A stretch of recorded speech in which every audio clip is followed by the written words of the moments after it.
Masyado pa raw bata ang mga anak ni Tere para asahan sa ilang mga gawain. At doble sakripisyo ito para sa kanya dahil nalalapit na rin ang kabuwanan ng kanyang panganganak.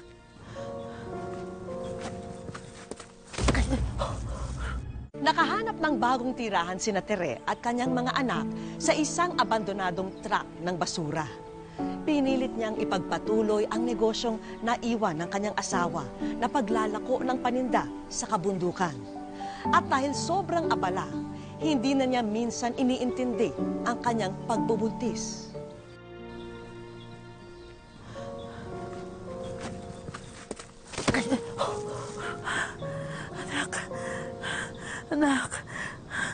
Anak, pasensya na. Kapit lang. Kapit lang, anak.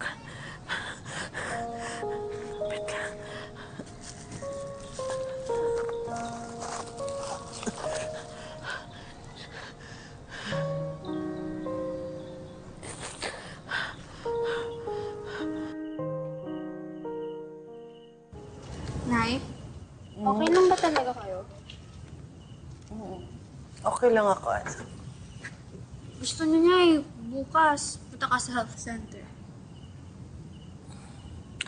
Pag may pagkakataon, pupunta ako. Tsaka, hihingi na rin ako ng bitamina para dito sa kapatid mo. Nay? Palagi na lang po ba tayong ganito?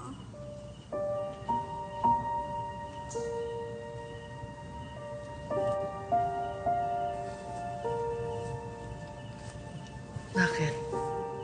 Sumusuko ka na ba?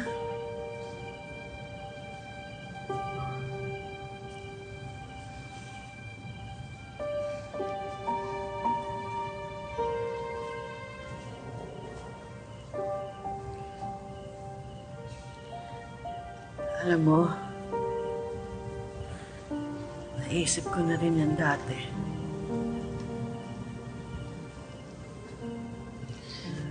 Pero kanina, nung nadapa ako, sabi ko sa kapatid mo, kasusuko. Kapit lang. Huwag kang susuko. Nakinig naman siya. Kaya naisip ko, dapat siguro ganun din tayo. Hindi tayo sumusuko.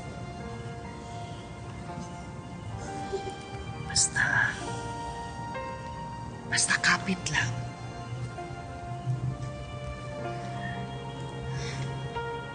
Huwag kang susuko. Oo, Nay. Hindi tayo susuko.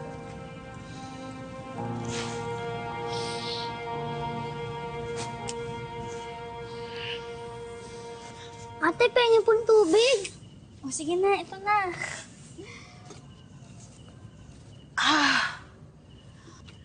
Ang kapatid mo sumisipa. Ah! Oh! Ah! Nay, ano gagawin ko? Pumunta kayo sa center. Sige na, sabihin mo. Sabihin mo doon, mga anak ako. Sabihin mo. Sige po, Nay. Dalian niyo. Sige po, bibilisan lang po namin. Bibilisan namin.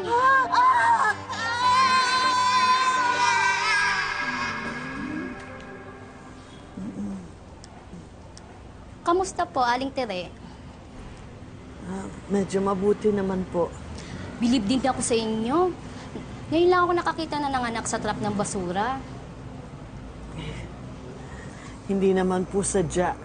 Hindi na lang po siguro makapaghintay na lumabas itong aking anak. Totoo po ba sa trap na yung kayo nakatira?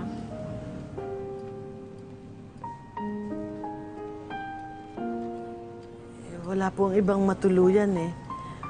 Humingi na po kami ng tulong sa barangay pero ang sabi po nila sa amin, wala daw po silang budget para matulungan kami. Pero delikado sa inyo kung doon kayo nakatira. Lalo na ngayon, may baby ka na. Naisip mo na ba na ipaampon na lang ang mga bata? Para na rin sa kabutihan nila. Ihahanap sila ng magandang pamilya, yung kaya silang pag-aralin. Salamat na lang po. Pero kakayanin po namin. Hindi po kami maghihiwa-hiwalay hanggat kaya namin.